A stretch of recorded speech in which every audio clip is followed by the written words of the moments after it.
I am Keira Vance, 34 years old, and for my entire life I have been the acceptable loss in my family's pursuit of a legacy. 4 years ago, I drained my life savings, $400,000. I sold my home, my car, and my investments to pay for an experimental cancer treatment in Switzerland that saved my brother Malcolm's life. Today, at our grandmother's will reading, my father stood up and announced that my entire $2 million inheritance would be given to Malcolm instead. "You've always been healthy, Keira," my father said, his voice cold. "You don't need it. Your brother does." My brother just laughed, a short, sharp sound of victory. "Finally," he said, "some justice." They all stared at me. My father, my mother, my brother, and his wife. They were waiting for me to shatter. They expected tears. They expected me to beg. I just smiled. I pulled out my phone and said quietly, "Okay, but let me just make a call first." They thought I was bluffing. They thought I was calling a friend to cry to. They didn't know I was calling my lawyer. And they certainly didn't know I was about to own every single thing they had. Before I tell you what happened when I put that call on speaker, let me know where you are watching from in the comments. Hit that like and subscribe button if you have ever been the one who gives everything only to be treated like nothing. You will want to see this. Growing up in Atlanta's Black elite wasn't about family. It was about image. Our family, the Vances, were pillars of the community. We weren't just wealthy, we were legacy. My father, Joseph Vance, had inherited his father's prestigious law firm, and his entire life was dedicated to maintaining its reputation in the affluent world of Buckhead. My mother, Vivian, was the perfect partner for him. She was elegant, poised, and her charity balls were legendary. Her entire life was dedicated to maintaining the family's flawless public image. I was the disappointment. I didn't want to be a lawyer or a doctor. I dropped out of law school, a sin my father never forgave, to start a nonprofit consulting firm. I helped foundations manage their grant money. I was successful, but my work was quiet. It didn't bring prestige. It didn't get our name on buildings. My brother Malcolm was the legacy. He was the one who followed my father into the firm. He was the one who married the right person. His wife, Chloe, a blonde, sharp-featured woman from a prominent white family, fit perfectly into their narrative of success. She was the ideal trophy. This was the dynamic as we sat in the suffocatingly quiet, wood-paneled conference room of the family's attorney, Mr. Harrison. The air was thick with tension. I sat alone across from the united front of my family. Malcolm was checking his reflection in the polished table. Chloe was glancing impatiently at her gold Rolex. My mother and father were whispering to Malcolm, completely ignoring my presence. I just stared at Mr. Harrison, waiting for the inevitable to be over. Mr. Harrison, an older gentleman who had known our family for decades, cleared his throat and began to read the last will and testament of my grandmother, Esther Vance. Grandma Esther was the only person who ever truly saw me. She was the one who built the original family wealth, not my father. She was sharp, pragmatic, and had no patience for my father's obsession with appearances. As I sat there, I could almost hear her voice, a brief, sharp memory from my childhood. I was 9, and I'd just lost the school spelling bee. My father was furious, but Grandma Esther pulled me aside. "Don't you let them tell you you're worth, Keira," she'd said, her hand firm on my shoulder. "You know what you are. You are my steel." Mr. Harrison's voice pulled me back. He announced that Grandma Esther's estate, separate from the family law firm, was valued at $4 million. Chloe sat up straighter. Malcolm stopped looking at his reflection. "All personal effects," Mr. Harrison read, "are to be divided as my daughter-in-law Vivian sees fit. The remainder of my liquid assets totaling $4 million are to be placed in trust. This trust shall be divided equally into 2 separate funds of $2 million each for my beloved grandchildren, Malcolm Vance and Keira Vance." A small, involuntary breath escaped my lips. $2 million. It was life-changing. It meant I could expand my consulting firm. I could endow the literacy program I'd always dreamed of. Chloe let out a little squeal and grabbed Malcolm's arm. "Oh my God, honey." Vivian dabbed at her eyes with a silk handkerchief. "She was so generous," she murmured. Even my father nodded, a look of grim satisfaction on his face. It seemed for once that things were fair. Mr. Harrison closed the folder. "That concludes the reading." But then Joseph stood up. He placed his hands on the table, commanding the room. "Thank you, Mr. Harrison. That was very thorough. However, as the executor of my mother's estate, and as the managing trustee of the Vance family legacy, Vivian and I have decided to execute a provision of the trust." My blood went cold. I looked at Mr. Harrison, who suddenly looked deeply uncomfortable, avoiding my gaze. "A provision?" I asked. Joseph looked directly at me. His eyes were flat, devoid of emotion. "The last 4 years have been a significant challenge for this family. Malcolm, as you all know, has fought a brave and costly battle with cancer." Vivian immediately put her hand on Malcolm's, her expression shifting to one of profound maternal suffering. "Our strong boy. He was so brave," Joseph continued. "And now he needs to rebuild. He needs stability for his family, to ensure the legacy of the Vance name remains strong.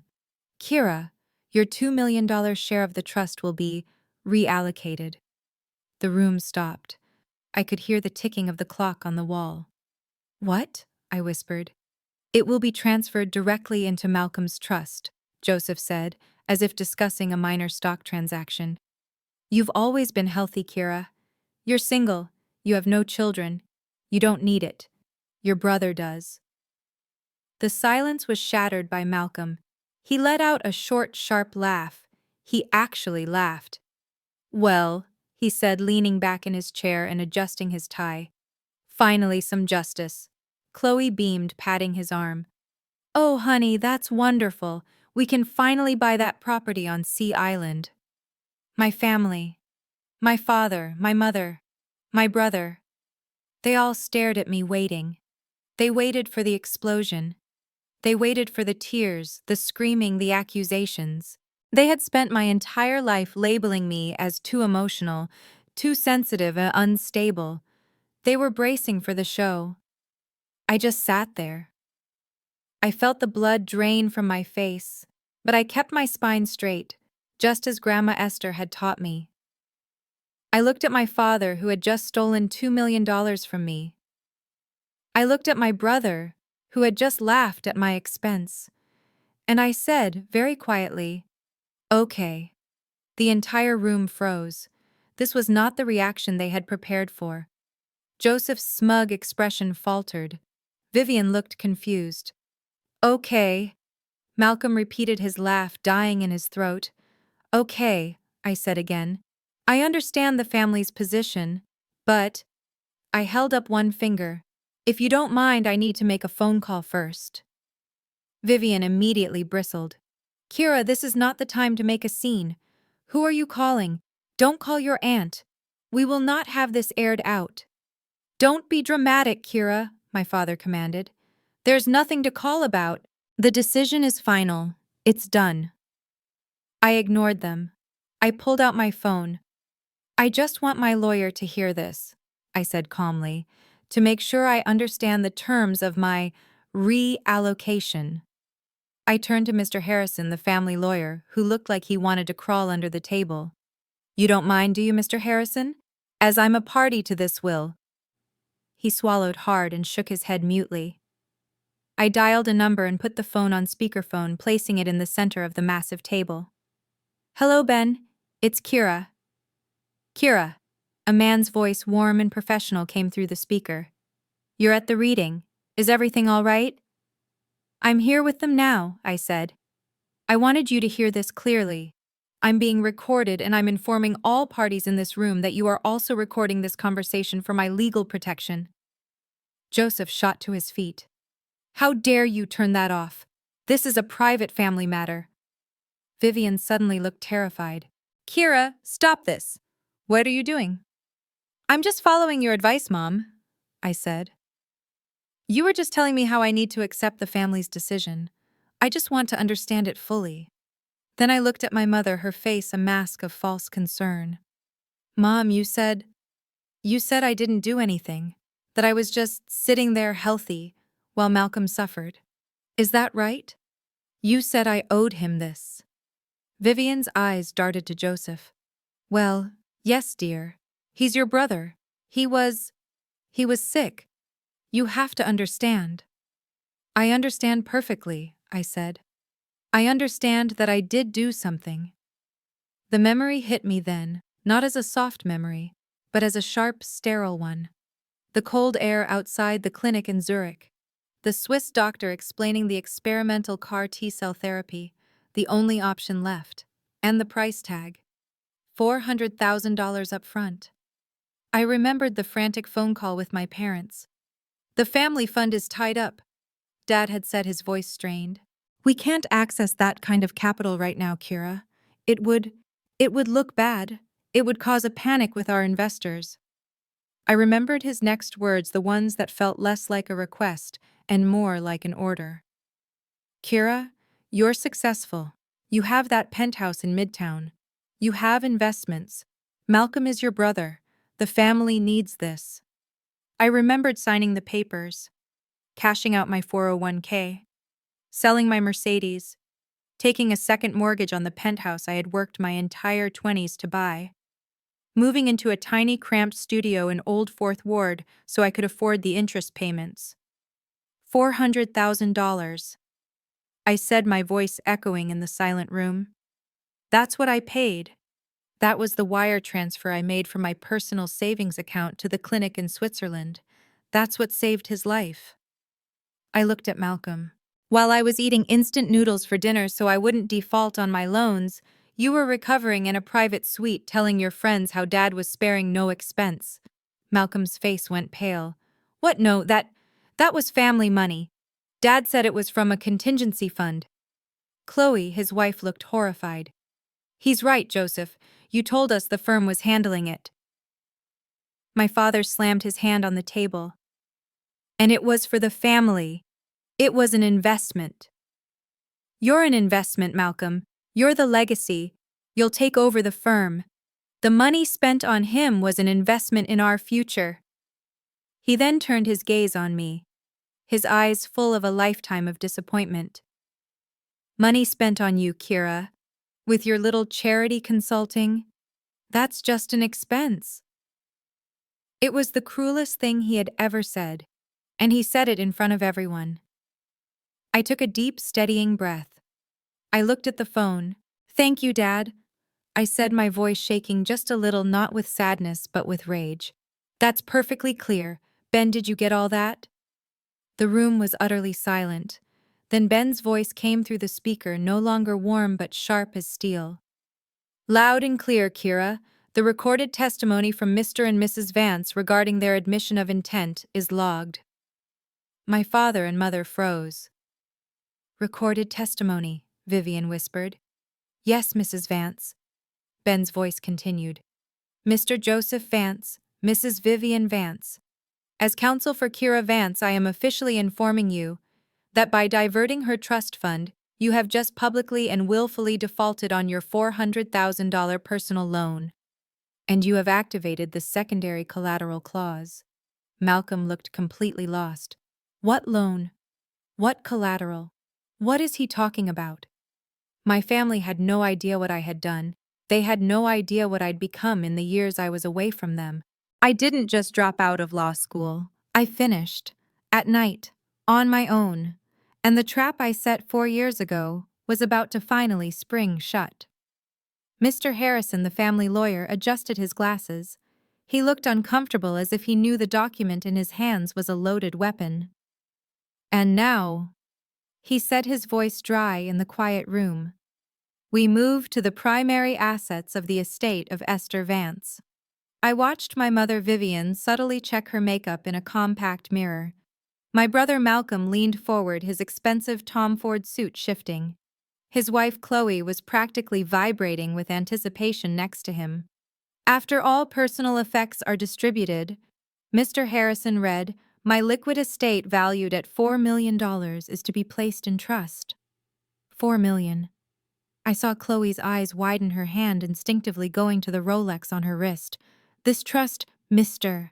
Harrison continued, shall be divided equally into two separate funds of $2 million each for my beloved grandchildren, Malcolm Vance and Keira Vance. The words hit me. Equally. Beside me, I heard Chloe let out a tiny sharp gasp of delight. She immediately nudged Malcolm, her smile blinding. 2 million, honey, she whispered loud enough for all of us to hear. My mother Vivian brought a delicate silk handkerchief to her eye, a perfect, graceful gesture of maternal remembrance. Oh, she was always so generous, she murmured. So fair. I felt a knot I hadn't even realized I was holding suddenly release. I let out a slow, quiet breath. $2 million. It wasn't just money. It was validation. It was Grandma Esther seeing me. It was freedom. It meant I could finally expand my nonprofit consulting firm, maybe even endow the literacy program I had always dreamed of. For the first time since walking into this room, I felt a genuine small smile touch my lips. It was fair. It was finally simply fair. Mr. Harrison closed the leather-bound folder. That concludes the reading of the will. But as he moved to stand, my father Joseph held up his hand. One moment, Mr. Harrison. Thank you, Joseph said, rising to his feet. He buttoned his suit jacket, commanding the room in the way only he could. He was the patriarch, the head of the Vance legacy, and this was his stage.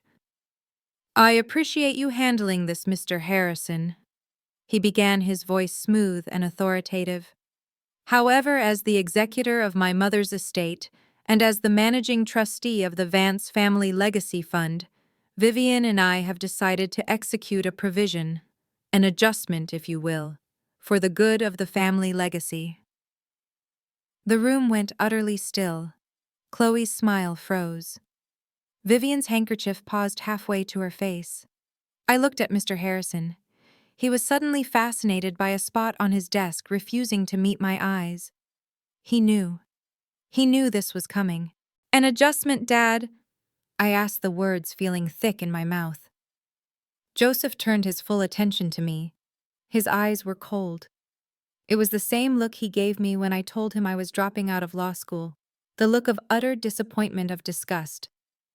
The last 4 years, he said, have been a significant challenge for this family. Malcolm, as you all know, has fought a brave and costly battle with cancer. On cue, my mother Vivian reached out and placed her hand on Malcolm's arm. Our strong boy, she whispered, her voice trembling with performance. He was so brave. And now, Joseph continued, he needs to rebuild. He needs stability for his family. He needs to secure his position at the firm, to ensure the legacy of the Vance name remains strong. He paused, letting the silence stretch, savoring the moment. The $2 million inheritance designated for Keira will be reallocated. Time stopped. The air left my lungs. It wasn't a suggestion. It was a declaration. My $2 million. Gone. Just like that. Vivian, seeing my stunned expression, leaned forward, her voice laced with that familiar patronizing pity. Keira, honey, you have to understand. You've always been healthy. You're single. You have no children. You simply don't need it. Your brother needs this. It's for the family. The silence was shattered by a sound from my brother. He was laughing. It wasn't a small chuckle. It was a short, sharp, genuine laugh of pure, unfiltered victory. He leaned back in his chair, running a hand over his expensive silk tie. Well, Malcolm said, looking right at me, his eyes gleaming. Finally, some justice. Chloe, realizing the victory was even greater than she'd thought, let out a delighted squeal and began to clap. She actually clapped. My father nodded, satisfied. My mother looked relieved, as if a difficult task was finally complete. They all turned to look at me. They stared, waiting. Waiting for the screaming, waiting for the tears, waiting for me to beg. They expected me to fall apart. They expected the emotional, unstable Keira they had always talked about. I just sat there. I looked at my father who had just stolen my future. I looked at my mother who had just justified it. I looked at my brother who was laughing about it. I felt nothing. The part of me that could be hurt by them had died. My face felt like it was carved from ice. I didn't cry. I didn't raise my voice. I just stared back at them until their smiles faltered. They all stared at me. I could feel the weight of their collective gaze. My father Joseph looked resolute, as if he had just completed a difficult but necessary task. My mother Vivian had her perfectly manicured hand on his arm, the picture of a supportive wife. And my brother Malcolm was still basking in the glow of his victory, a smug, satisfied smirk playing on his lips. His wife Chloe was already tapping away on her phone, probably calculating how to spend their new $2 million windfall. They were waiting. They were braced for the explosion. They were waiting for the tears, the accusations, the desperate pleading hysterics of the emotional daughter, the unstable one, the failure. My entire life they had painted me as the one who couldn't handle pressure. Now they were waiting for me to prove them right. I let the silence stretch. I looked down at my hands folded neatly in my lap. I took one slow, steadying breath. Then I looked up. I didn't look at any of them. I looked at Mr. Harrison, the lawyer, who was still staring intently at his desk. "Okay," I said. The word was quiet, but it landed in the room with the force of a bomb. Malcolm's smirk faltered. He blinked, confused. Vivian's head tilted, her practiced expression of sympathy momentarily replaced by genuine bewilderment. My father's brow furrowed. This was not the script. I was supposed to be weeping. I was supposed to be begging. "What? What did you say?" Vivian asked, her voice losing its smooth edge. I turned my head and looked at her. I said, "Okay, I understand." I reached into my purse and pulled out my phone. "But," I said, my voice still perfectly even, "if you'll excuse me, I need to make a call first." The panic in their eyes was immediate. They had won, but my calm acceptance was more threatening than any tantrum could have been. "Who are you calling?" Vivian snapped, her maternal pity vanishing. "Keira, do not make a fuss. This is a family decision. You are not to call your aunt and make this into some scene." My father stood up, his authority returning. "There's nothing to call about. The decision is final. Put the phone away. We are not having any of your hysterics today, young lady. The matter is closed." I simply looked at him. "No, it's not." And I pressed the number. I ignored my father's command. I ignored my mother's horrified gasp. I simply held my phone in my hand, my thumb hovering over a single contact. "I just want my lawyer to hear this," I said, my voice cutting through the heavy, stunned silence of the room. "I want to make sure I understand everything clearly for the record." I turned my gaze to Mr. Harrison, the family lawyer, who was now visibly sweating. He was staring at the intricate patterns on his oak desk, as if they held the secrets to the universe, refusing to look at me. "You don't mind, do you, Mr. Harrison?" I asked, "since this involves my legal standing and my inheritance." He swallowed hard and gave a short, jerky shake of his head. He wanted this over. I pressed the contact labeled Ben Carter. Then I tapped the speakerphone icon. A small digital click echoed in the opulent room. "Keira, I forbid this," Joseph roared, his face turning a deep, dangerous shade of red. He actually took a step toward me, but stopped, perhaps realizing how it would look to physically intimidate his daughter in front of two attorneys. "Turn that phone off. This is a private family matter. You are making a scene." My mother. Vivian rushed to his side, playing her part as the frantic peacemaker, her hands fluttering. "Keira, darling, please don't do this. Think of the family. Think of your brother. Why are you being so difficult after everything we have been through?" The phone clicked again, and a man's voice filled the room. It was calm, sharp, and confident. "Benjamin Carter speaking." "Hello, Ben, it's Keira," I said. My voice was perfectly steady, which seemed to infuriate my parents even more. "I'm here at the will reading with my family. I'm putting you on speaker. I just want you to listen to something for me, for our files." "I'm here, Keira. I'm listening," Ben's voice replied. "Turn it off, Keira," Joseph shouted. "This is your last warning. You are embarrassing this family." But it was my mother who delivered the real attack. Her voice, usually so smooth and cultured, turned sharp, almost shrill. "Keira, how could you? Your brother. Your brother almost died. Do you even understand that? He fought for his life for 4 years?" She stepped away from my father and walked toward me, her eyes flashing with a righteous fury I had only ever seen her use to defend Malcolm, never me. "What did you do while he was suffering? What sacrifices did you make? Nothing. You just sat there healthy, you just went about your little life while this family was in crisis. You owe him this. You owe this family." The accusation hung in the air. I did nothing. I felt a sound bubble up in my chest. It wasn't a sob. It was a laugh. It was a short, tired, bitter laugh that shocked them all into silence. "I owe him," I repeated, the laugh dying. I did nothing." The room seemed to fade. The memory was so sharp it felt like it had happened yesterday, not 4 years ago.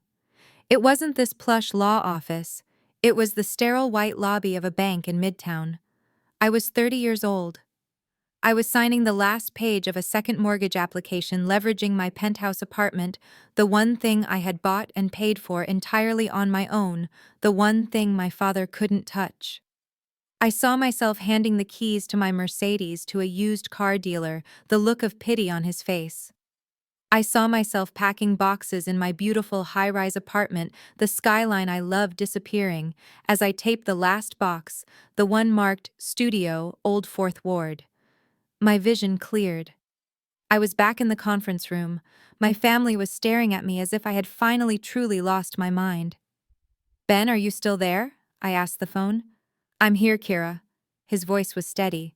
"You heard that right?" I said, my voice dangerously light. "My mother, Vivian Vance, just testified that I did nothing to help my brother." I turned my gaze back to my family. $400,000. Vivian's hand, the one she was using to comfort Malcolm, froze. "What?" Malcolm asked, his voice suddenly small. $400,000, I repeated louder this time. That was the cost of the experimental CAR T-cell therapy in Zurich. The one that wasn't covered by insurance. The one that my father said the family fund was too tied up to pay for. The one that saved your life, Malcolm. I leaned forward. "That's the amount I wired to the clinic. That's the amount I've been paying off alone for the last 4 years. Malcolm looked genuinely, completely confused. He turned to our parents. "What is she talking about? You told me that was from the family contingency fund. You told me the firm was covering it." "Chloe?" His wife immediately jumped in, her voice, sharp and defensive. "That's right. He deserved the best treatment. We're a family. We take care of each other." She glared at me. "If you did contribute, Keira, that was your duty. You should be grateful you could help your brother." "Grateful," I whispered. "She's right," Joseph boomed, regaining his footing. He saw this not as a revelation of his deceit, but as an opening for another attack. "And now you're trying to use that against us, you ungrateful child." He stepped forward, jabbing his finger in the air. "I'll tell you what that money was. It was an investment. Money spent on Malcolm is an investment in our future, in our legacy, in the law firm that bears our name. He is the future of this family." He paused and his gaze swept over me, thick with a lifetime of contempt. "Money spent on you, with your little non-profit projects, that's just an expense." It was done. The final fatal blow. The truth of my position in this family articulated in one perfect, devastating word. Expense. I took a deep, steadying breath. I looked at him, my father, and I felt nothing. Just quiet, cold clarity. "Thank you, Dad," I said, my voice void of all emotion. "You've made everything perfectly clear." I looked back at the phone, which had been silent this entire time. "Ben," I asked, "did you get all that?" The voice from the speaker was no longer warm. It was sharp, professional, and filled with a controlled fury that mirrored my own. "Loud and clear, Keira. The sworn testimony of Mr. Joseph Vance and Mrs. Vivian Vance admitting their intent has been recorded. Recorded testimony. My father Joseph repeated the words, his voice suddenly uncertain. He looked at my mother Vivian, whose perfectly painted smile had frozen in place. What? What testimony? What is he talking about? My mother just stared at the phone on the table as if it were a snake. Keira! She began, her voice a strained whisper. What is this? Who is this man? The voice from the speaker was calm, clear, and cut through the tension like a scalpel. Good afternoon, Mr. and Mrs. Vance. My name is Benjamin Carter. I am Keira Vance's personal attorney. Personal attorney. The words hung in the air. The expense, the failure, had my own counsel. This was not part of their plan. Joseph puffed up, his lifetime of privilege and authority rushing back to him. I don't care who you are, Mr. Carter. This is a private family matter. You have no standing here. Now, if you'll... I'm afraid I do have standing, Mr. Vance. Ben's voice interrupted, polite, but immovable. Specifically, I am holding a legally binding personal loan agreement dated August 14th, 4 years ago. It is for the sum of $400,000. 400,000. My mother Vivian sank back into her chair, her hand flying to her pearl necklace. The contract, Ben continued, was signed by Mr. Joseph Vance and co-signed by Mrs. Vivian Vance. My father's face, which had been red with anger, was now draining of all color. He looked from me to the phone, his mind clearly racing, trying to find a way out. That's ridiculous, Joseph stammered, attempting a dismissive laugh that came out as a cough. It was a formality. A piece of paper. We're family. Keira understood that. It was just a formality to make her feel secure. I'm afraid the law doesn't agree with you, Mr. Vance, Ben said, his tone still perfectly level. It is a meticulously drafted, ironclad loan document. It is not a family understanding. It is a binding contract. It explicitly states that Keira Vance agrees to lend you and Mrs. Vance $400,000 at 0% interest for the express purpose of covering experimental medical treatment for Mr. Malcolm Vance. The blood had drained from my brother's face. Malcolm, who had been sitting back with the smug look of a winner, slowly sat forward. His eyes darted between me and our father. Wait, Malcolm said, his voice cracking. What loan? What is he talking about? He turned to Joseph, his confusion overriding his arrogance. Dad, what loan? You told me that money was from the firm. You said it was from the contingency fund. You said it was family money. Chloe, his wife, who had been texting on her phone, suddenly froze. Her head snapped up, her eyes narrowing as she stared at her father-in-law. Yes, Joseph, Chloe chimed in, her voice sharp and no longer friendly. What is he talking about? It is family money, Malcolm, Vivian insisted, her voice rising in panic. Keira's money is the family's money. It's all the same thing. She was just helping her brother. It was her duty. No, Mrs. Vance, Ben's voice said, cutting her off. It is not all the same thing. The funds came from the sale of Miss Vance's personal assets. Assets acquired independently of her family, which she graciously agreed to lend to you in your time of need. The contract was drawn up to protect that loan. A loan you just admitted on a recorded line that you had no intention of honoring. Malcolm looked as if he had been physically struck. He stared at our father. You borrowed money from her to pay for my treatment, and you lied to me about it. I didn't lie, Joseph thundered, trying to regain control. It was a family arrangement. Keira understood. She knew she would be paid back when the time was right. The time was right, Dad, I said, speaking for the first time since I'd made the call. The time was today. When Grandma left me $2 million, you could have paid me back. I paused, letting the truth settle in the room. But you didn't. You didn't just not pay me back. You took the very money that was supposed to be my repayment. And you gave it to him. Malcolm recoiled from me, then looked at our parents with a new dawning horror.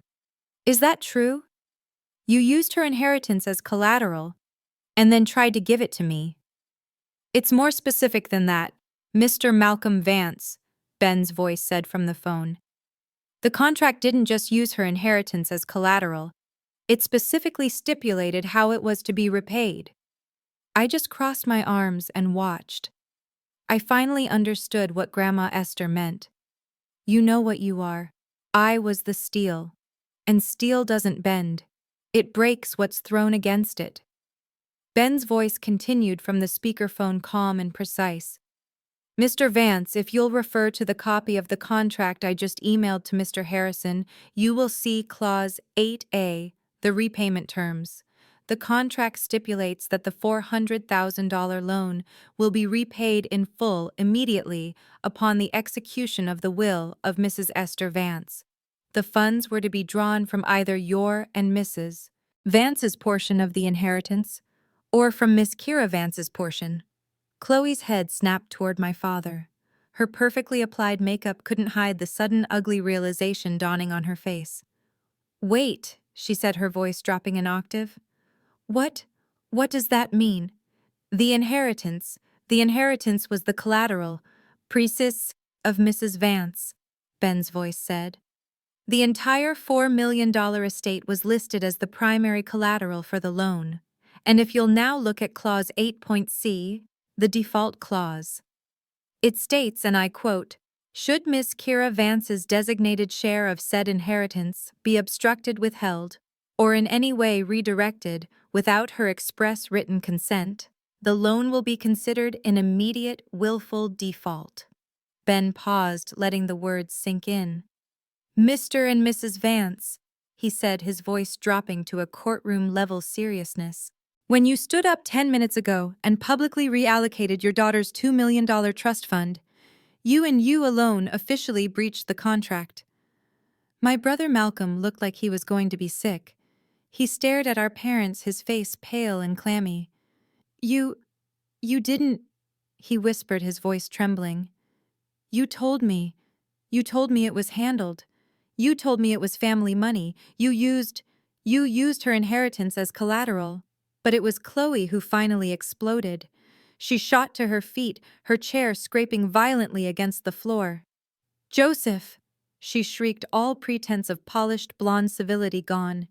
You lied to me. You lied to us. She turned on me, her finger pointing, but her anger was for him.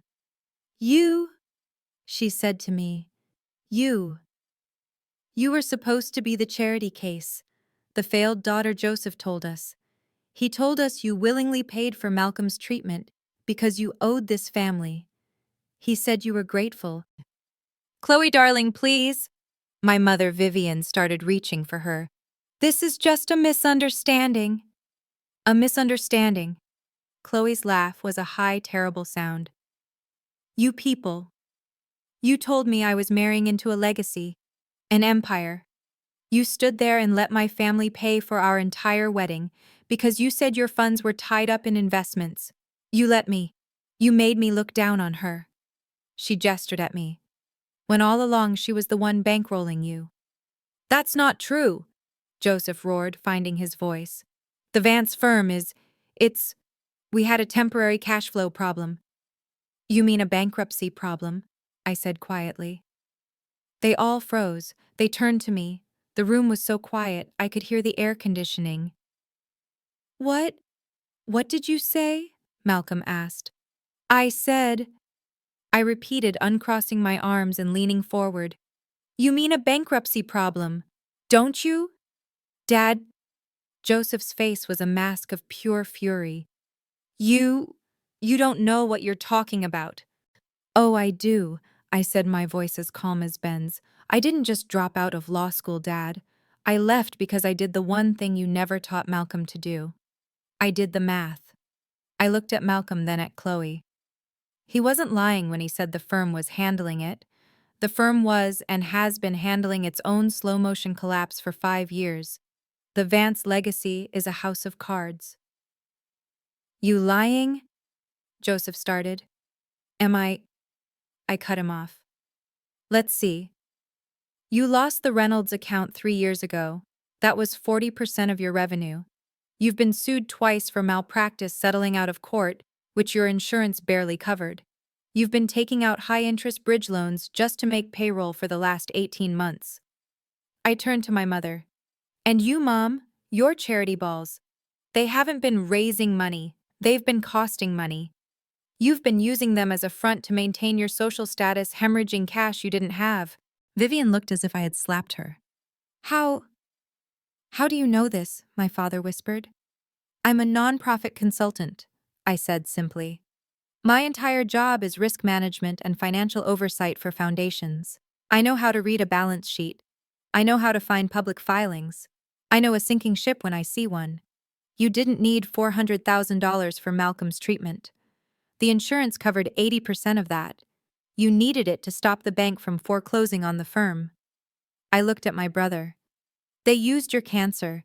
They used your illness as an excuse to drain my savings and plug the hole in their failing business, all while telling you what a hero you were and what a failure I was. The truth, all of it, was finally out. Malcolm was staring at our father, his golden boy image cracking apart, replaced by the face of a man who realized he was a pawn.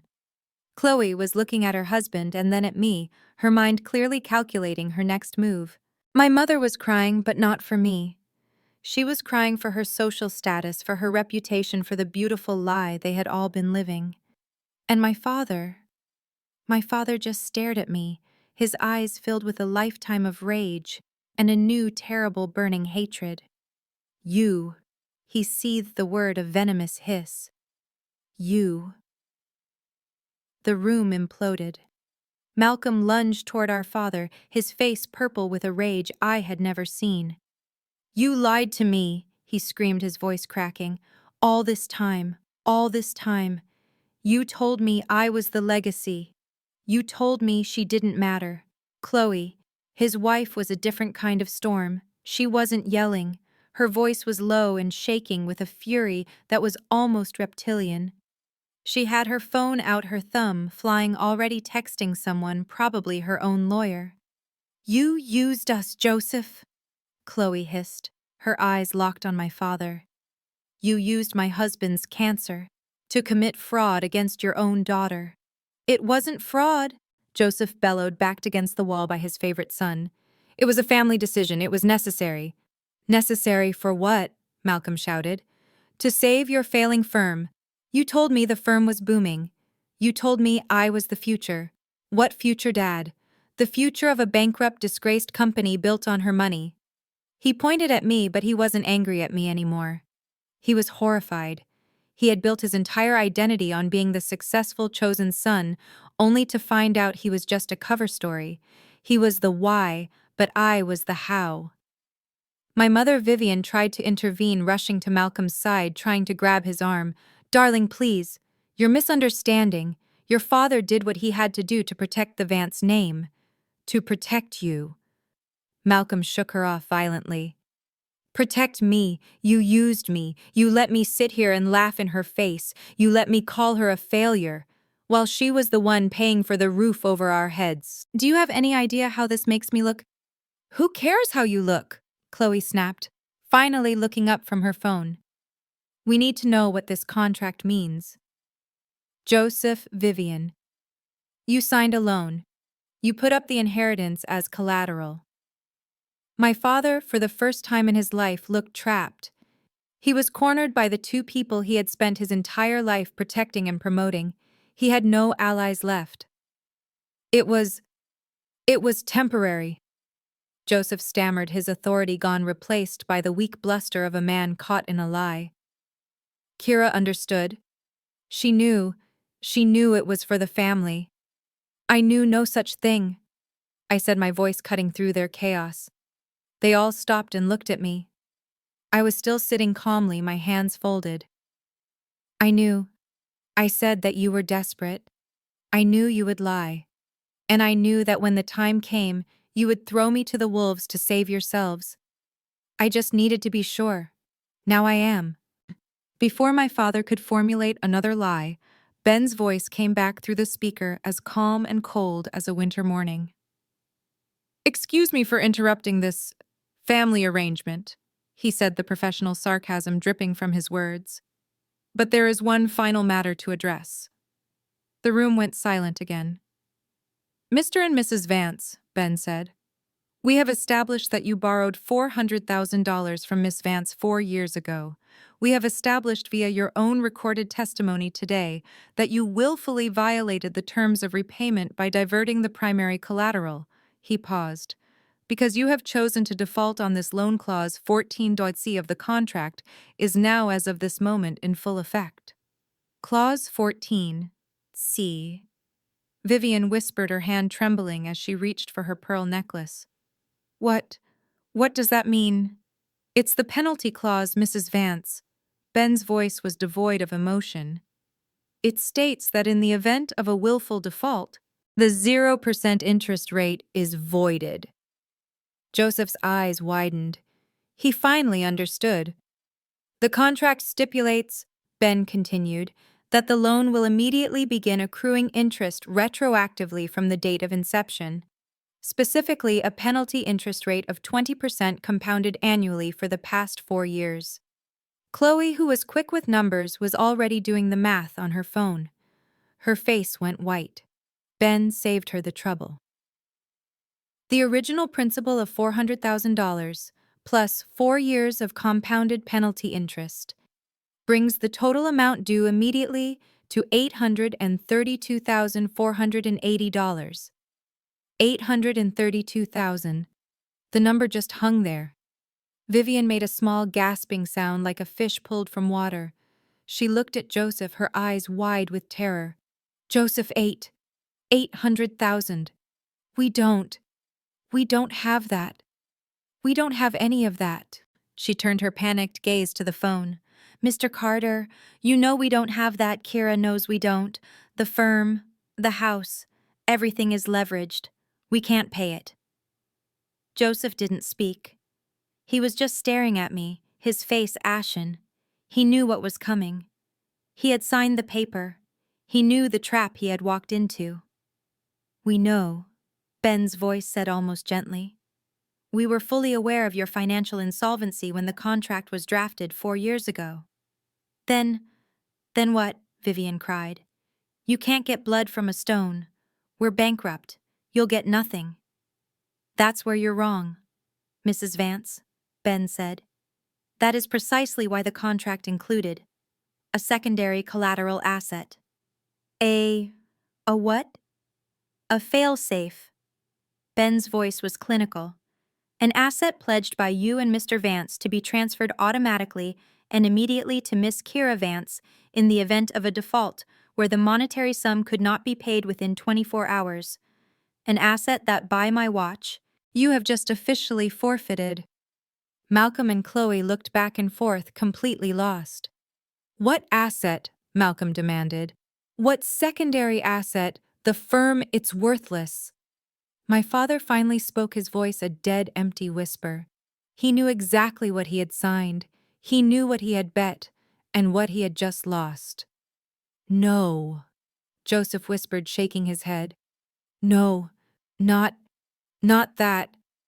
What, Dad? Malcolm yelled. What is he talking about? Ben's voice delivered the final fatal blow. The house, Mr. Vance, the house in Buckhead, the main family residence at 4500 Peachtree Drive. My father's face was no longer red with anger. It was a terrible, sickly white. The blood had drained from it, pooling in his heart. He knew.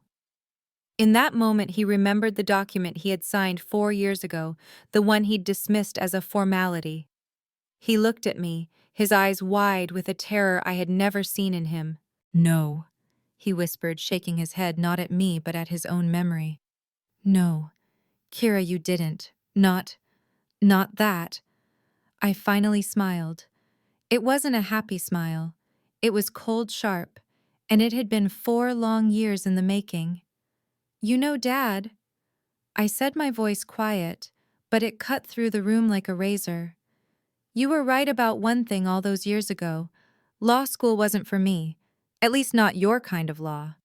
I leaned forward, enjoying the look of pure confusion on Malcolm's and Chloe's faces. You remember when I dropped out? I asked him. When I told you I was going to do nonprofit consulting and you called me a failure, a waste of space. My father just stared, his mouth half open. I lied, I said. I didn't drop out. I transferred. I went to night school all on my own. I just switched specialties. I got away from corporate law, away from your legacy. I paused, letting the truth sink in. I specialized in contract law, real estate law, and I got very, very good at it. So good, in fact, that I wrote that $400,000 loan agreement myself. Every clause, every penalty, every single word. Malcolm and Vivian still didn't understand. They were still stuck on the $832,000. But Joseph knew. He knew what Clause 14 was. He knew what he had signed. Ben's voice came back over the speaker final as a judge's gavel. Mr. Vance, as you are aware from the document you signed, the contract included a secondary collateral asset, a failsafe, an asset pledged by you and Mrs. Vance to be transferred automatically and immediately to Miss Keira Vance. In the event of a default, where the monetary sum could not be paid within 24 hours. What asset? Malcolm finally yelled, his voice cracking. He looked around wildly. What secondary asset? The firm, the law firm, it's worthless. She said it's worthless. My father didn't speak. He just closed his eyes. Ben's voice delivered the final fatal blow. The house, Mr. Vance, the house in Buckhead, the main family residence at 4500 Peachtree Drive. A sound ripped from Chloe's throat. It wasn't a word. It was a high, thin scream of pure animalistic horror.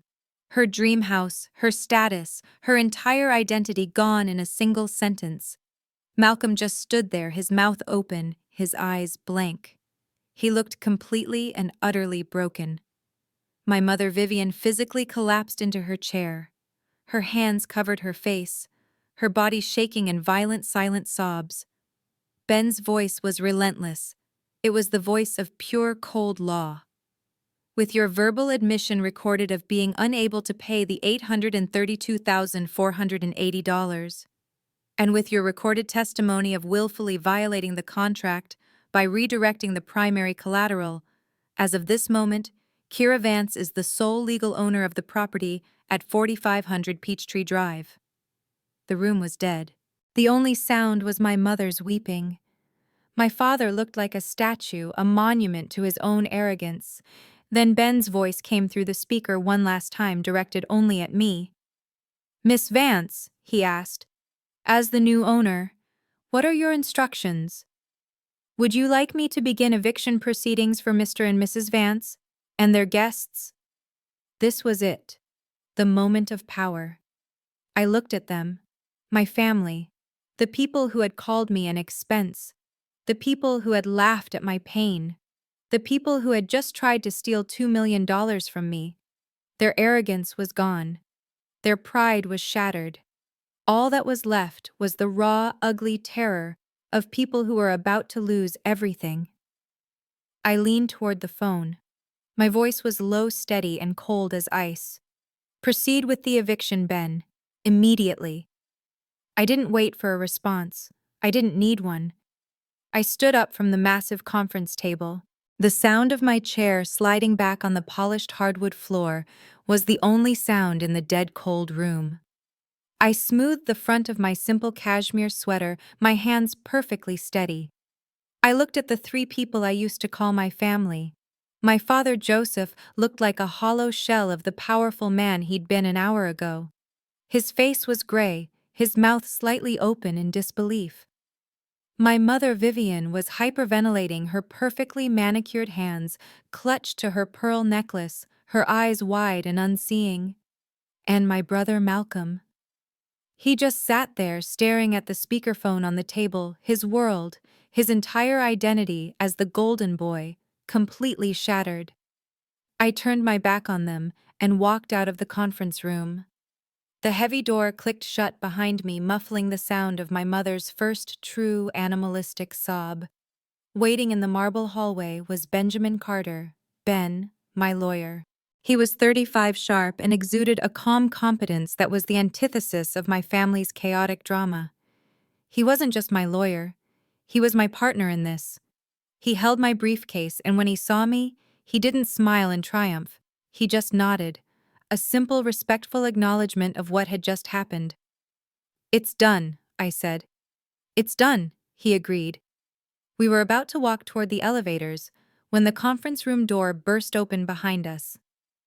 "Keira," it was my mother. She ran into the hallway, her usual impeccable elegance completely gone. Her hair was coming undone, her expensive makeup was streaked with black tears. She was no longer the poised, untouchable matriarch of Buckhead. She was just a desperate, terrified woman. "Keira, wait, please." She stumbled on the marble and grabbed my arm, her nails digging into my sleeve. "Keira, you can't. You cannot do this." I stopped and looked down at her hand on my arm. I didn't say anything. I just looked at it until she let go. "The house," she sobbed, her voice echoing in the empty hall. "Keira, that's our home. It's the family home. You can't just take it. I won't have anywhere to go.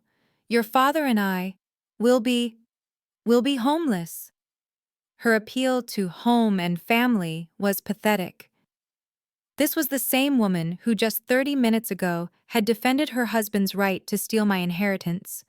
The same woman who had called me an expense. I slowly, deliberately turned to face her. "It stopped being your home 4 years ago, Vivian," I said, using her first name. The shock of it made her flinch. "The day you both signed that contract, it became my collateral." But, she stammered. "I'm your mother. You wouldn't kick your own mother out onto the street. We'll pay you back. We'll find a way, just give us time." "Time?" I almost laughed. The sound was harsh. "You had 4 years, Vivian. 4 years you spent lying to me, belittling me, and telling your friends I was a charity case. 4 years you spent spending the rest of your money going on vacations and buying Chloe a new car, all while knowing you owed me." I looked her dead in the eyes. "I already paid for that house. I paid for it when I signed that loan document that saved your husband's company from foreclosure. I paid for it when I sold my own penthouse. I paid for it when I ate instant noodles for dinner 7 days a week, so you could still host your charity galas and maintain your precious image. I have paid my dues. Now the bill has come due for you." A roar of pure animal rage came from the conference room. "You bitch!"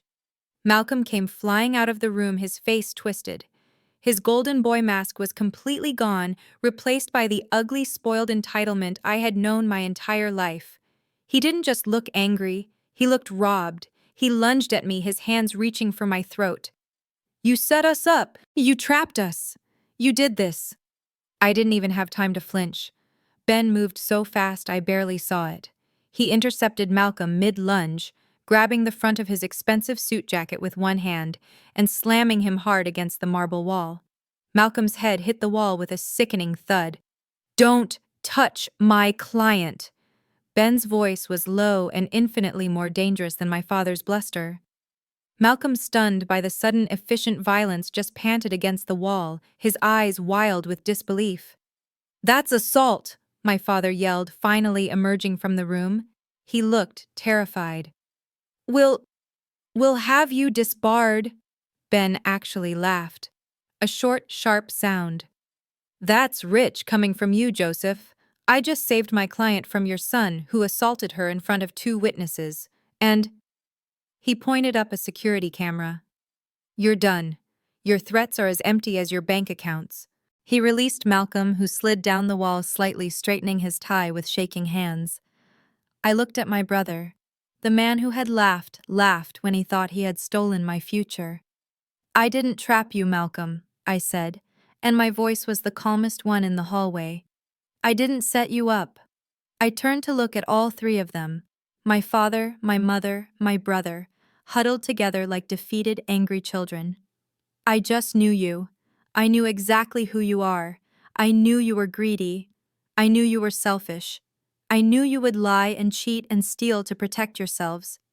I didn't write your script. I just knew the ending. I looked at Ben. Let's go. We have work to do. Just as Ben and I turned toward the elevator, a sound came from behind us. It was the click of expensive heels on the marble floor. Chloe. She wasn't running. She wasn't crying. She was walking with a chilling, deliberate calm. And she was pulling a sleek silver carry-on suitcase. The kind you take for a weekend in Paris, not to a will reading. My God, I thought. She had it waiting in the car. She was ready to leave him the second the money wasn't right. Malcolm, still panting against the wall where Ben had pinned him, saw her. His expression shifted from rage to a desperate, pathetic confusion. Chloe, he said, his voice cracking. Honey, where are you going? We can fix this. I can fix this. She stopped directly in front of him. She didn't even look at our parents who were watching this new horror unfold. Her eyes cold as blue ice raked over her husband. She looked at him like he was something she had found on the bottom of her shoe. You lied to me, she said. Her voice wasn't loud. It was worse. It was quiet and full of contempt. You told me you were a millionaire. You told me this. She waved her hand at the opulent hallway at my father at the Vance name. Was an empire. You told me you were getting a massive inheritance. She leaned in and her voice dropped to a hiss. You're not a king, Malcolm. You're not even a prince. You're a sick, pathetic freeloader. A 40-year-old man-child who's been living off his sister's savings. You're nothing. Chloe, baby, please, Malcolm pleaded, his hands coming up trying to touch her. We can… I'll get a job, a real one. We can… Smack. The sound of her hand hitting his face echoed in the marble hall. It was sharp and final. My mother gasped, but Chloe didn't even blink. Malcolm just stood there, his cheek bright red, his eyes wide with shock. Don't, she said, her voice dead. You ever call me again. She adjusted the cuff of her silk blouse, picked up the handle of her suitcase, and started to walk away. Then she did something I never expected. She paused as she passed me. She didn't smile. She just looked me up and down, a quick, appraising glance. It wasn't friendly. It was a look of pure, cold, transactional respect. Well done. She nodded just once. And then she was gone. Her heels clicked down the hall, around the corner, and out of our lives forever. Malcolm slid down the wall, his legs giving out. He just sat on the floor, his head in his hands, a broken, sobbing mess. My mother, Vivian, finally tore her eyes away from the empty hallway and looked at her husband. Joseph, she whispered.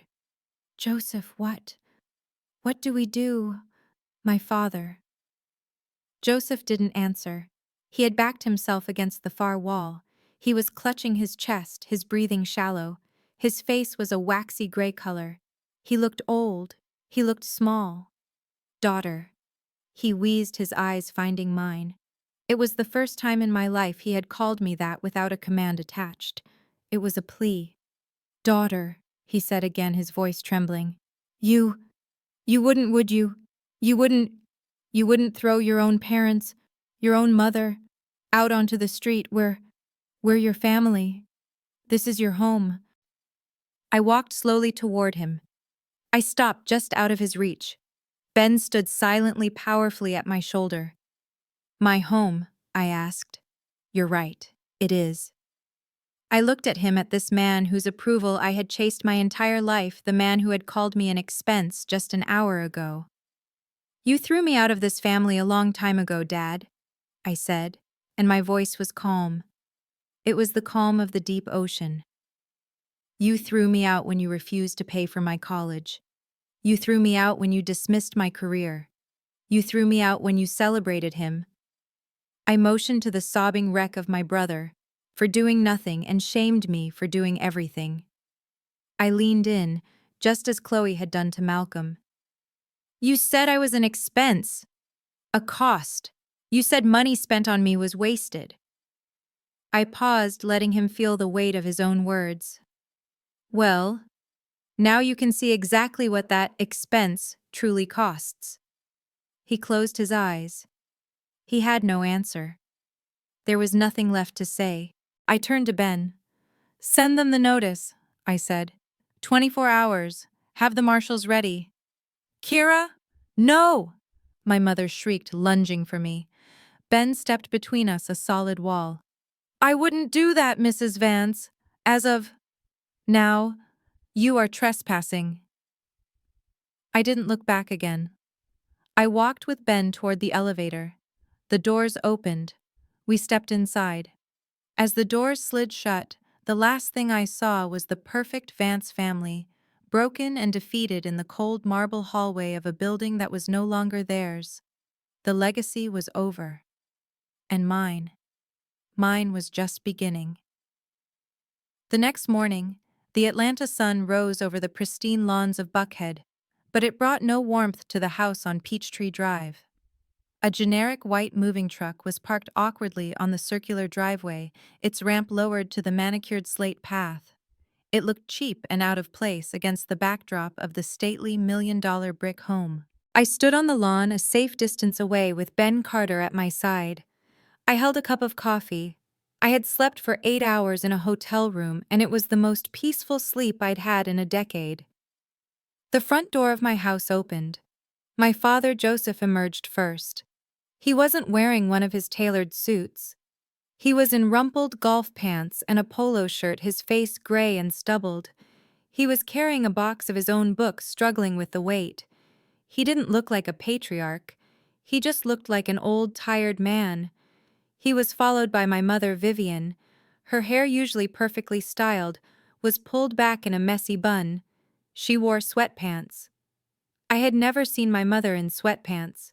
She was carrying a box labeled linens, and her face was puffy and red from crying. They were hauling their own boxes.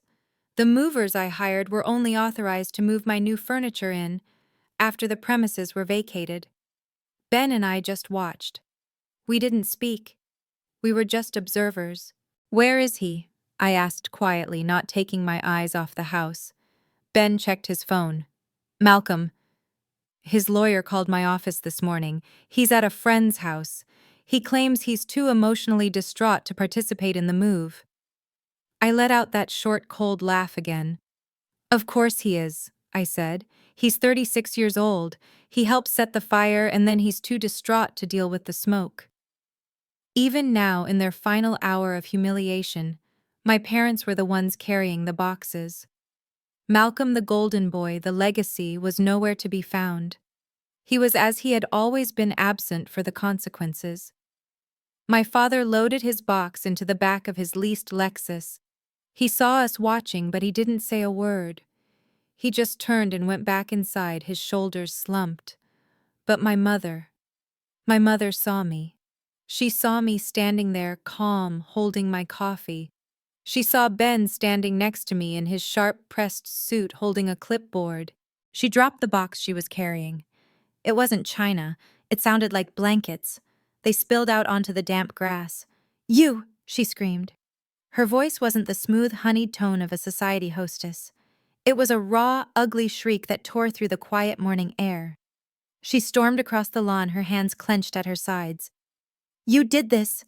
Ben took a half-step forward, but I put a hand on his arm. "I've got this," I said quietly. "You've destroyed us!" Vivian shrieked, stopping just feet from me. Her face was a mess of running mascara and pure, unadulterated rage. "Look at this! Look at what you've done to your father. He's a broken man. Your brother. God knows where Malcolm is. He won't even answer his phone." She gestured wildly at the truck at the house. "All our friends, everyone we know, the entire community, they're all talking about us. They're laughing at us. After 40 years of building a life, a name in this city, you've ruined it. You've ruined everything." I just sipped my coffee. "And for what?" she spat. "For money. For a house. You did this to your own family for a pile of bricks, after everything we gave you, after all the sacrifices we made." Sacrifices. I finally spoke. The word tasted like ash in my mouth. "What sacrifices, Vivian? We raised you. We gave you an education. We, she stammered. "We paid for your brother's life. We saved him." "No." I said, my voice as calm and clear as the morning air. I saved him. Let's be very clear about that. I saved him. You, you ungrateful child, she sobbed. You have ripped this family apart. You have torn us to pieces. I hope you're happy, Keira. I hope you are so happy all alone in that big empty house. You'll be alone forever, you hear me? You'll have your money and your house, and you will be alone.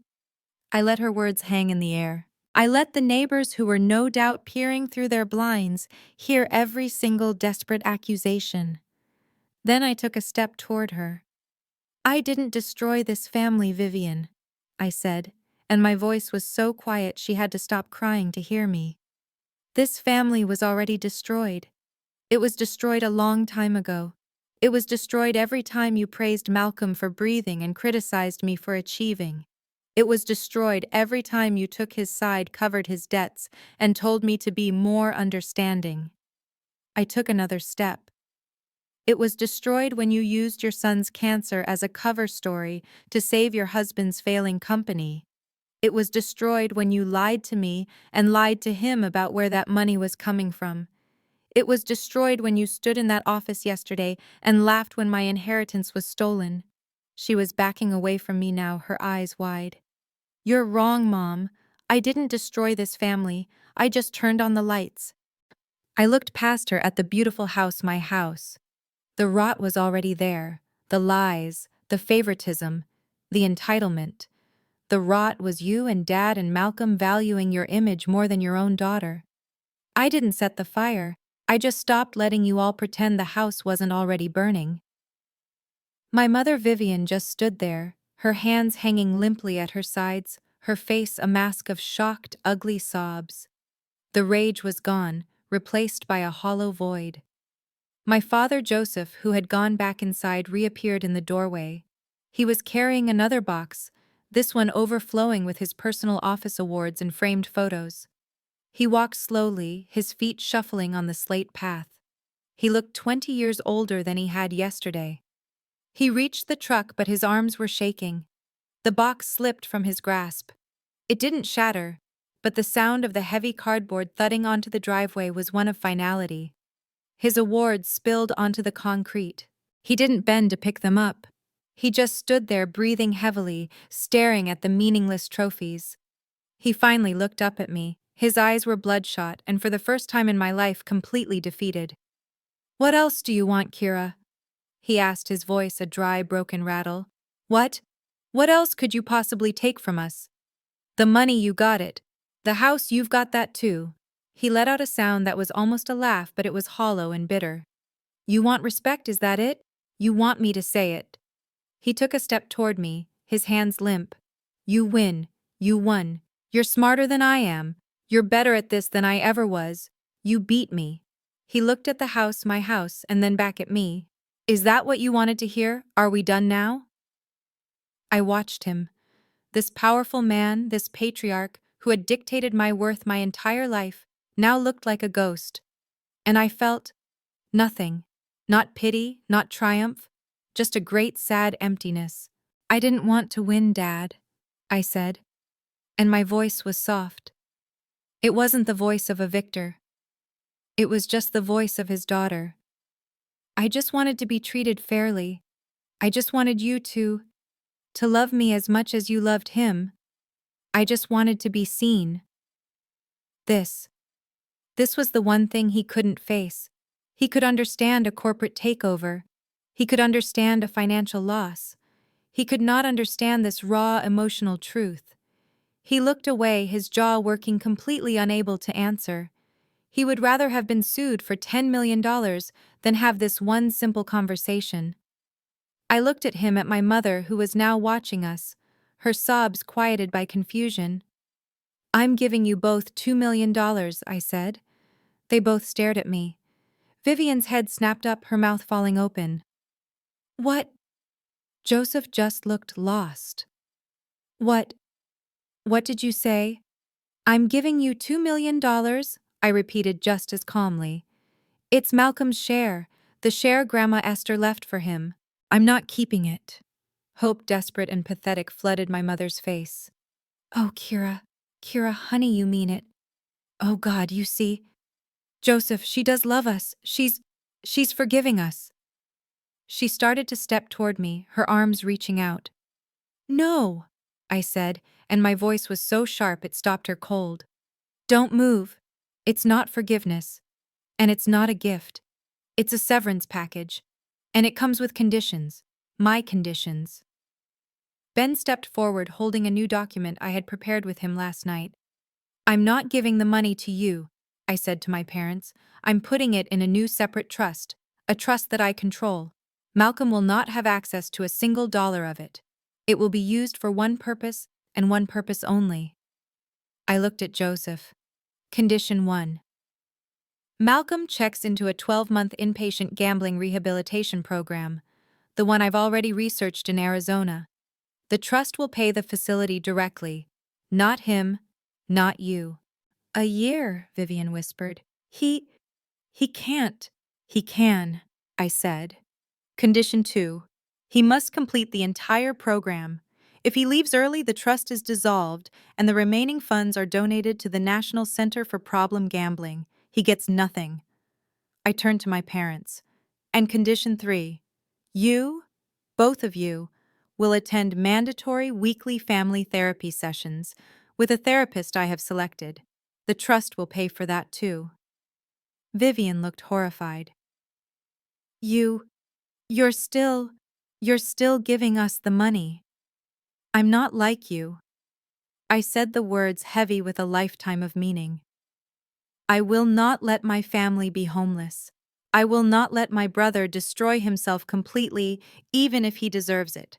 But I also will not, ever, let you destroy each other or me again. I reached into my briefcase and pulled out a small, simple business card. I walked over and handed it to my mother. This is the therapist's name. Her name is Dr. Allen. Your first appointment is tomorrow at 10 a.m. If you are not there, the deal is off. Malcolm gets nothing. You get nothing.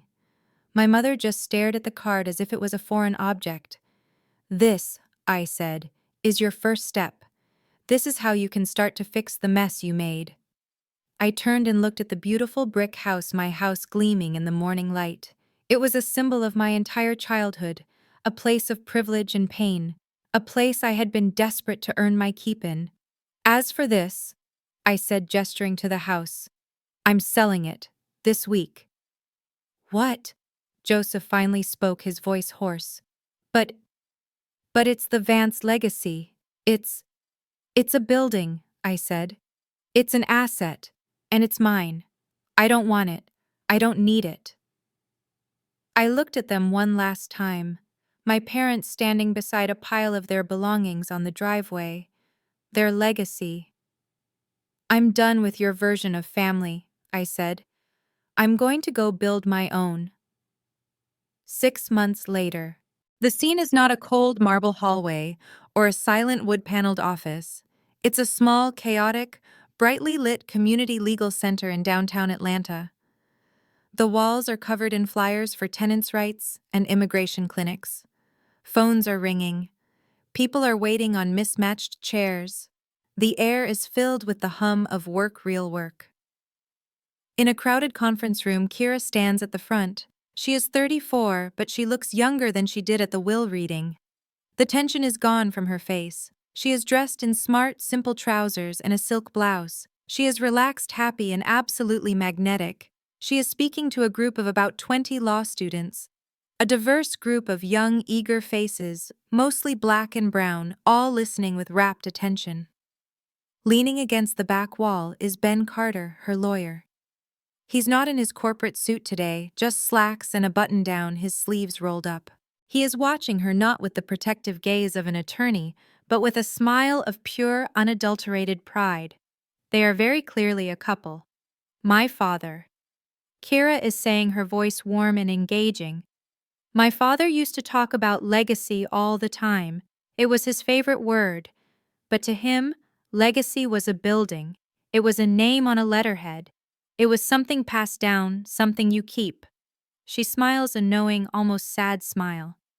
He believed legacy was about money, about status. about what the world thought you were. She pauses, looking at the students. He was wrong. Legacy isn't what you keep, it's what you build. And more importantly, legacy is what you give. My grandmother, Esther Vance, understood that, Keira continues. She was the one who actually built the family's original wealth, but she never cared about the house in Buckhead or the country club memberships. She cared about fairness. She believed in the value of a person, not their bank account. She taught me that, and it's the only lesson that ever really mattered. 6 months ago, Keira says, her tone shifting slightly, I came into a significant amount of money. It was complicated. It came from a place of deep family conflict. And when it all settled, I found myself with a choice. I could take that money and live a life of incredible comfort. I could buy the penthouse I used to own. I could buy the expensive cars, the vacations. I could, in effect, become the very person my family always wanted me to be. She lets the students absorb this. Or, she says, I could do something real with it. I could honor the real Vance legacy, not my father's but my grandmother's. She gestures to a simple banner rolled out on the table beside her. It reads, The Esther Vance Legacy Fund. So I sold the house in Buckhead, the big empty symbol of Vance family success. I took every single dollar from my grandmother's will, all 4 million of it, the part that was mine and the part that I won, and I created this. A murmur goes through the room. The students are looking at each other stunned.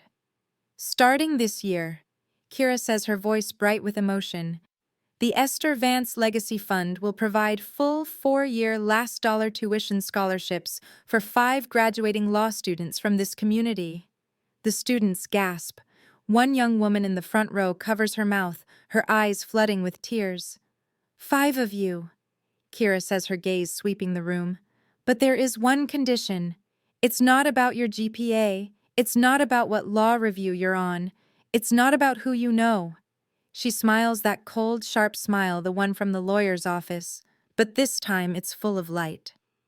This isn't my father's kind of legacy. The scholarship requires a 5-year postgraduate commitment to work in public service. Right here, in this center or one just like it, you will be required to fight for people who can't afford a lawyer like the ones my family used to hire. The legacy isn't a house, Keira says, her voice full. It's this. It's you. It's the work you're going to do. That is the only legacy worth having. The room is silent for a beat, and then it explodes. The students are on their feet, clapping, cheering, some of them openly weeping. Keira just beams, her face full of a genuine, unburdened light. Ben walks up to her from the back of the room. He doesn't say anything. He just wraps his arm around her waist and kisses her temple. She leans her head on his shoulder, still smiling at the students. She has her new life. She has her new legacy. And she has a partner who shares her values. This is her victory. This is her justice. Keira sat in her new office at the Esther Vance Legacy Fund. It was smaller than her father's old study, but it was brighter. The walls painted a warm white and covered in photos of the students who had just received their first scholarships. It was late, almost 7 p.m., and the center was quiet. She was sorting through the day's mail, a task she usually found mundane. Most of it was junk, bills for the center, donation requests, and catalogs. But then she saw it. A simple cream-colored envelope. There was no business name on the return address, just a P.O. box in Wickenburg, Arizona. She knew that address. It was the address of the rehabilitation facility she had chosen, the one she had mandated in the contract. The handwriting on the front was hesitant, almost childlike, but she recognized it. It was Malcolm's. Her first instinct was to throw it away unopened. What could he possibly say? What excuse could he offer? What new manipulation was this? But she found herself holding it. She thought of Ben, who had advised her to cut off all contact. She thought of her mother, who had tried to send a similar letter which Keira had returned unopened. This one felt different. He hadn't tried to hide where it was from. He hadn't tried to be clever. She took a deep breath, her fingers steady as she reached for the letter opener on her desk. She slit the envelope and pulled out a single folded sheet of lined paper, the kind you buy in a drugstore notebook. It was not the expensive embossed stationery of the Vance law firm. She unfolded it. "Keira," it began. And as she read the words, his voice filled her head. Not the arrogant, booming voice she remembered from the will reading, but a new one. Quieter, rougher, humbled. "I've been here for 6 months now," the letter said. 6 months and 3 days. It's not Atlanta. They have me working in the kitchen. I peel potatoes, 4 hours a day. Then I scrub floors. It's hard work. I guess I finally learned what that is. I talk to Mom and Dad on the phone sometimes. They're in therapy, with Dr. Allen, the woman you picked. Dad, he actually called me last week, just to listen. He didn't yell. He didn't make excuses for me.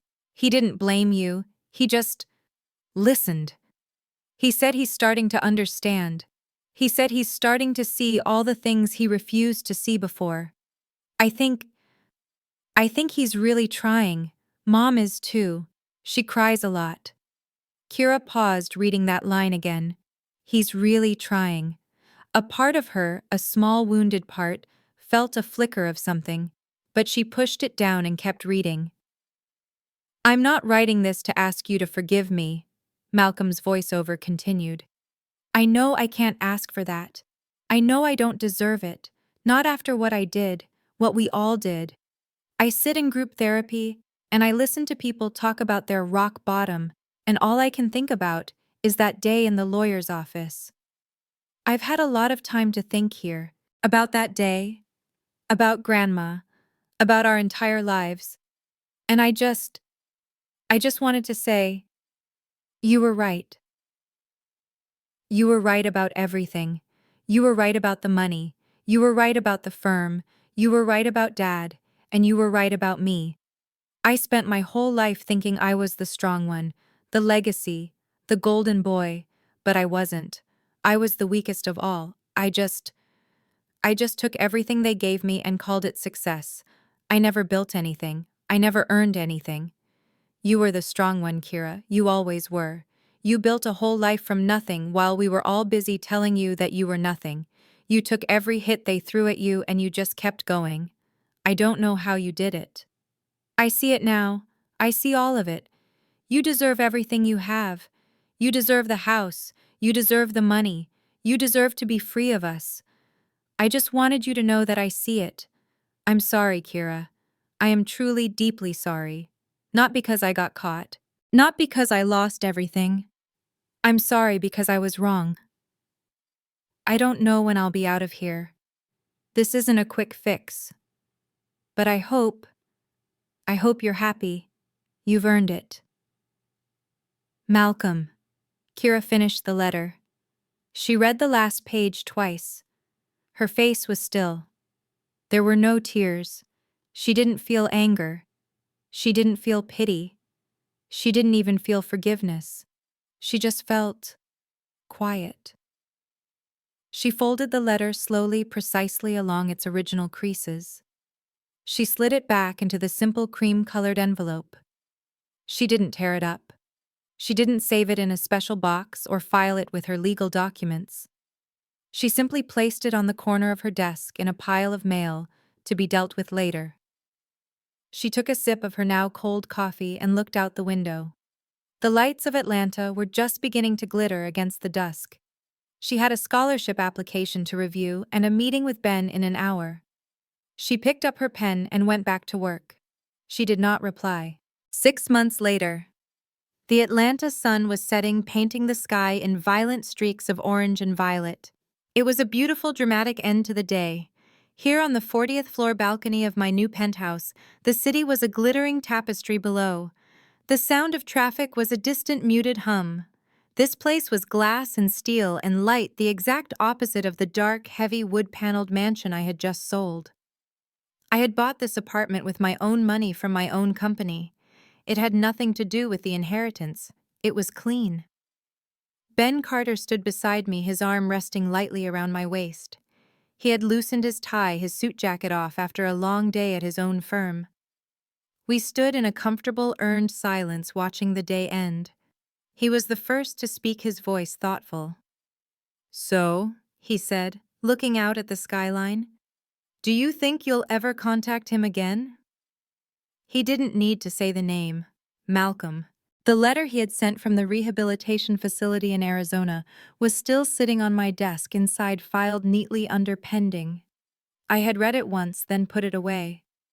I was quiet for a long time. I traced the cool condensation on the glass I was holding. A year ago, that question would have sent a jolt of anger through me. 6 months ago, it would have brought a wave of bitter triumph. Now I just considered it like a problem that had already been solved. "Maybe," I said, and I was surprised by my own honesty. "One day, a long, long time from now. But not today. Not tomorrow." I turned my head to look at him. His face was calm, patient. He wasn't asking to judge me, he was asking to understand me. "I spent my entire life being angry at him," I said, "or jealous of him or hurt by him. And after that day in the office, I thought I would just hate him forever. But when I got that letter, the person he described, this broken man peeling potatoes in a kitchen, I didn't hate him." "What did you feel?" Ben asked. "Nothing," I said, "and it was the most freeing feeling I have ever had. He's just someone I used to know. His problems, his recovery, his life, they're his now. They're not my burden anymore. I'm not his sister. I'm not his savior. I'm just done." Ben nodded, accepting the answer. He understood boundaries. It was one of the many things I loved about him. I turned back to the view. The city lights were flickering on one by one, replacing the fading sun. "My father," I said, my voice soft, "was obsessed with the Vance legacy. He said that word like it was sacred. But to him, legacy was a building. It was a name on a law firm's letterhead. It was money and power and who you knew at the country club." I pointed. Far in the distance, in a different, older part of the city, I could see the lights of a smaller, rectangular building. It wasn't impressive. It wasn't tall. But it was bright. "That," I said. "That's my legacy." Ben smiled, his eyes crinkling at the corners. "The Esther Vance Legacy Fund," he said, naming it. "Yes," I said. "I was there all afternoon. I met the first class, the first 5 students who are getting the full scholarships." I felt a warmth spread through my chest that had nothing to do with Ben's arm around me. "There's this young woman, Aaliyah. She reminded me of me. So smart, so hungry, but so scared. She was working 2 jobs, about to drop out of law school. She told me this scholarship, it didn't just save her career. She said it saved her." My voice grew thick with an emotion that was the opposite of the cold rage I had felt in that conference room 6 months ago. "My family's legacy was about hoarding," I said. "It was about protecting what was theirs, keeping people out. My legacy, our legacy, is about letting people in. It's about giving them the one thing my family never gave me. A chance, a real one, no strings attached, no conditions, no expectation of gratitude or duty." I looked up at Ben. "So no, I'm not thinking about Malcolm. I'm thinking about Aaliyah. I'm thinking about the next 5 students we're going to fund. That's what I care about now." Ben's arm tightened around me, pulling me closer, and his own voice was a little rough. "Your grandmother, Esther, she would be so incredibly proud of you, Keira." I leaned my head against his shoulder, closing my eyes for just a second. I thought of Grandma Esther, her sharp, intelligent eyes, her unwavering belief in me, the woman who had given me the weapons to win a war I didn't even know I'd have to fight. "I think so too," I whispered. "I really think so too." We stood there for a long time, the city humming its endless, powerful song below us. The past was finally where it belonged. It wasn't a ghost haunting my new home. It wasn't a weight on my shoulders. It was just a story that was finally over. This was the sequel, and it was so much better. Ben stepped closer, his own glass of wine in hand. He looked at me, his eyes searching my face in the warm orange glow of the setting sun. To Keira Vance, he said, his voice soft but clear. The best nonprofit consultant in Atlanta. And, he smiled, the most terrifying contract lawyer I have ever met. I laughed. It was a real laugh, one that came easily without any of the old tightness in my chest. I raised my glass and touched it to his. The sound of the crystal was clear and bright like a bell ringing in the new evening. And to you, Ben Carter, I said, for always answering the phone when I call. We drank. The wine was crisp and cool. The air on the balcony was fresh, carrying the faint sounds of the city far below. It was so different from the suffocating silent room where my family had imploded. My family. My family taught me a valuable lesson.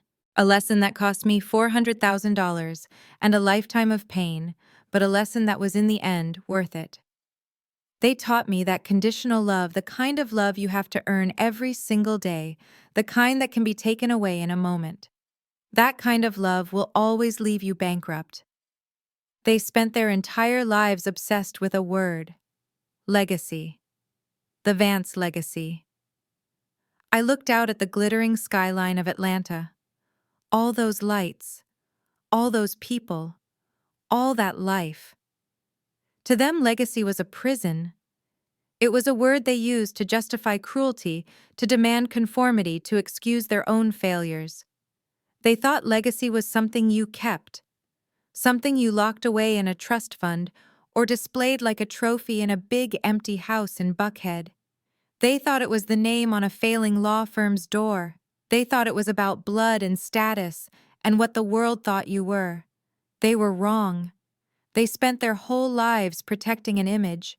And when I held up a mirror, when I showed them the truth, that image shattered. And they discovered they had nothing left. They were the ones who were truly spiritually bankrupt. Ben watched me, his expression full of a quiet understanding. "You're really okay?" he asked. "After all of it, you're not angry." I thought about it. I thought about Malcolm peeling potatoes in a kitchen in Arizona. I thought about my father sitting in a therapist's office, finally being forced to confront his own reflection. I thought about my mother alone in a downsized apartment, her social calendar suddenly empty. "No," I said, and I was surprised to find it was the absolute truth. "I'm not angry, I'm just done." I turned and pointed. Far below, in the older part of the city, the lights of a smaller rectangular building glowed warmly. The Esther Vance Legacy Fund, my grandmother's name, my new beginning. "That's what matters now," I said. "I learned that legacy isn't something you inherit. It's not something you're given in a will. It's something you build. It's something you earn. And it's not made of bricks or stock certificates. It's made of truth. My father's legacy was a lie. My brother's legacy was a failure. My mother's legacy was an illusion. My legacy will be giving other people the chance my family never gave me." It's the face of that young law student, Aaliyah, when I told her her tuition was fully funded. It will be the next student and the one after that. It's the truth. It's the opportunity you create for others. That is the only inheritance that matters. My father asked me in that office what I wanted. He thought I wanted to win. He thought I wanted the money. He thought I wanted revenge. He was wrong. I just wanted to be seen. They took $2 million from me. That's what the will said. That's what they tried to steal. But in that office, in that moment, I took back something they had been stealing from me my entire life. I took back my power. I took back my name. I took back my self-respect. And in the end, that is the only thing that is truly priceless. I leaned my head on Ben's shoulder. He wrapped his arm tightly around me. It was a simple gesture. It wasn't about ownership. It wasn't about control. It was just support. It felt safe. It felt real. I closed my eyes, feeling the cool evening breeze on my face. I wasn't the expense anymore. I wasn't the failure. I wasn't the scapegoat. I was just Keira. And for the first time in my 34 years, I was peaceful. I was free. And I was completely, and finally, home. The most powerful lesson from Keira's story is this: when dealing with people who have a history of betrayal, protect yourself. Keira didn't rely on hope or vague promises of family. She relied on a legally binding contract she drafted herself. She knew her family's character and planned for their worst instincts. True strength isn't just forgiving, it's having the foresight to ensure you hold all the cards. She didn't seek revenge, she simply enforced the consequences they signed up for. Have you ever had to use your intelligence to beat someone at their own game? Share your story in the comments below.